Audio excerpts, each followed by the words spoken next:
Let's talk about inflation not as a sudden storm but as a slow, silent thief. It's like someone shaving a sliver off your money every night. You don't notice until your paycheck buys less and less. Inflation isn't an accident, it's a system. The central bank prints money and most of it flows straight to those who already own assets. Stocks, real estate influence. Your dollars shrink while their portfolios swell. It's not a tax, at least not officially. It's more insidious. You keep your money, but it's worth less every year. The system punishes savers and rewards speculators, quietly transferring wealth from the many to the few. When the value of the dollar drops, the price of assets rises great if you own them. Devastating if you don't. The result? A rigged game where the house always wins and the house is owned by a tiny elite. Inflation is the invisible hand emptying your pockets while the rich get richer in plain sight. It's not a bug in the system, it is the system. Let's rewind to 1971. Back then, hard work and rising productivity meant higher wages. But that link broke. Productivity soared, but real wages flatlined. The wealth created by workers was siphoned upward, not shared. CEO pay exploded by over 1,400%, while the average worker's paycheck barely moved. The stock market and corporate profits soared, but most people saw only crumbs. We now have two economies, one for those who work and one for those who own. The promise that hard work leads to a better life has been replaced by a system that funnels rewards to capital, not labor. It's not envy, it's about fairness and a broken social contract. The American dream hasn't died, it's just been sold to the highest bidder. For most, the game is rigged and the deck is stacked. The dream is now a privilege, not a promise. Homeownership used to be the foundation of middle-class life. Now, it's a luxury. Housing prices have skyrocketed, far outpacing wages. Investment firms and billionaires buy up land and homes, turning basic needs into speculative assets. Ordinary families now compete with global capital for a place to live. If you already own assets, you're getting richer in your sleep. If not, you're falling behind. The ladder to prosperity has been pulled up, and the wealthy ask, why don't you just work harder? College, retirement, even stable housing, once basic milestones, are now exclusive luxuries. The building blocks of security have become investment vehicles for the rich. The American dream isn't for sale anymore, it's for lease with ever-changing terms. For many, stability is now a subscription service they can't afford. Here's a paradox. Fewer soldiers than ever, but a military budget that's bigger than the next 10 countries combined. Where does the money go?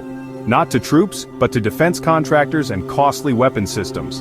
The military-industrial complex thrives, even as the actual military shrinks. This isn't just waste, it's a massive transfer of public wealth to private corporations. To fund it, the government prints more money, fueling inflation and asset bubbles. The result, ordinary people's savings lose value, while defense companies rake in profits. It's a system that prioritizes corporate gain over public good. The noble idea of defense has become a cover for corporate subsidies. Another cog in the machine that quietly shifts wealth upward. Here's the cycle. Crisis hits, central banks print money and the rich get richer. New money flows to banks and investors, not to ordinary people. Asset prices soar. Stocks, real estate, art, while wages stagnate. For most, the cost of living rises, but paychecks don't keep up. Savings lose value, and the system punishes work and thrift. The news celebrates market highs, but half of Americans don't own stocks.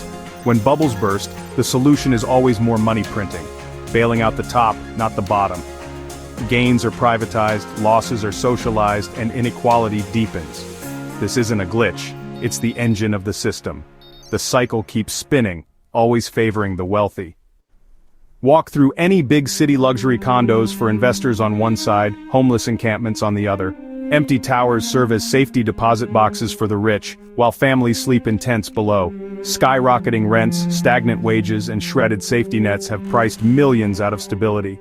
Student debt now tops $1.7 trillion, trapping a generation in financial quicksand. The 2008 crisis saw families lose homes, only for private equity to buy them up and charge high rents. This isn't just economics, it's a moral crisis, breeding stress and despair. The gap between obscene wealth and growing desperation is corrosive. Social trust erodes and the sense of community fades. We're living in two cities, side by side, but worlds apart. The gulf grows wider every day. Is there hope? Yes, but it means rethinking who owns what. Forget the false choice between corporate capitalism and state socialism. What if workers owned a share of the wealth they create? Economic democracy isn't a fantasy, It's worker ownership, already proven in co-ops and ESOPs. Profits are shared, not hoarded. Productivity and pay are linked again. Workers gain a real stake and a real voice in their companies. It's about dignity, power, and building a fairer system from the ground up. The first step is seeing the system for what it is, a slow heist. The next is action, support worker ownership, curb speculation, and invest in the real economy. It's time to stop being serfs and start being shareholders in our own future.